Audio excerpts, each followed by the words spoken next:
Opinion Narendra Modi strives to realize Deendayal Upadhyayas vision. The 60th year of Pandit Deendayal Upadhyayas' historic lectures that shaped the philosophy of integral humanism is being commemorated at a time when a BJP's Prime Minister completes 11 years in office. Narendra Modi may not have met or heard Deendayal Upadhyaya, but he has certainly emerged as one of Upadhyayas' finest exponents, manifesting the latter's aspirations and hopes through his governance vision and action. In the course of a public life that spans more than 4 decades, Modi must have had the opportunity to mingle with many stalwarts of the movement who were molded and shaped by Upadhyaya.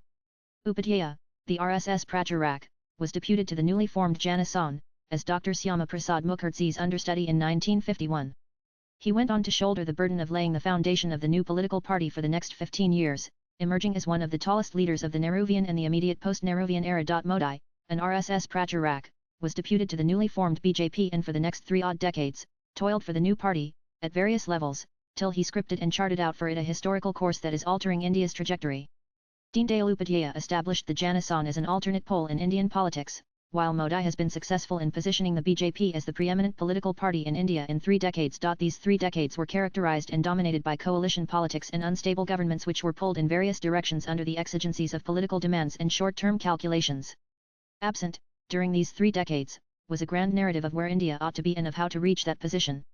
Narendra Modi has comprehensively altered that. He has drawn a grand narrative sculpted and chiseled by the goal of Viksit Bharat and of Amrit Kal. Atal Bihari Vajpayee, a direct political disciple and colleague of Deendayal Upadhyaya, was the first ever non-Congress Prime Minister to complete a full tenure. Vajpayee's 6 years at the helm saw flagship initiatives being launched which reflected many aspects of governance and policies that Upadhyaya had advocated in his writings, public addresses and talks. Throughout Upadhyaya's tenure as General Secretary, the Jana Sangh had advocated the necessity of India going nuclear. One of the first major decisions that propelled India to the status of a major nuclear power was Vajpayee's decision to go in for the nuclear tests in May 1998.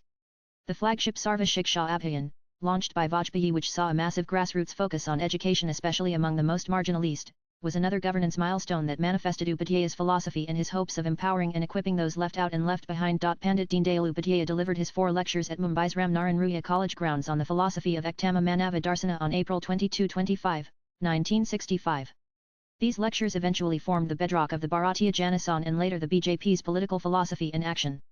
It was for the first time that a political party, formed after independence, discussed, debated and articulated a political philosophy which it sought to embody and express through a political program. The philosophy spoke of unleashing India's civilizational powers, of making her self-reliant through her own strengths, of seeing her regain her rightful place as Viswamitra, a friend of the world.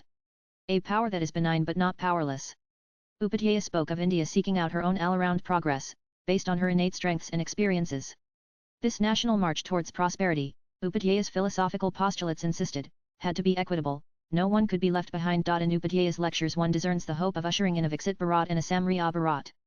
In his concluding lecture, Deendayal Upadhyaya defined the goal when he said our goal is not merely to protect the culture but to revitalize it so as to make it dynamic and in tune with times. We must ensure that our nation stands firm on this foundation and our society is enabled to live a healthy, progressive and purposeful life. Upadhyaya spoke of creating a Bharat, which will enable every citizen in its fold to develop his manifold latent potentialities. Narendra Modi, as Prime Minister, in the last 11 years has been driven by these fundamental governance parameters. PM Modi has harped on collective national prosperity and strength.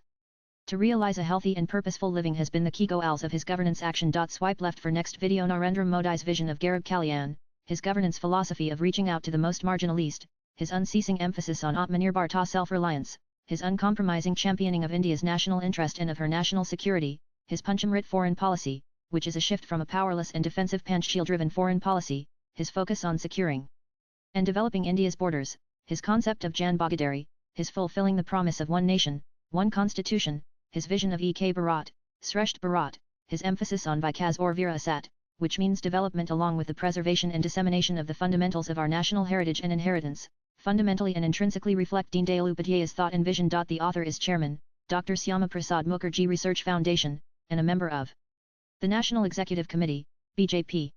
The views expressed in the above piece are personal and solely those of the author. They do not necessarily reflect NEWS18's views. Latest blogs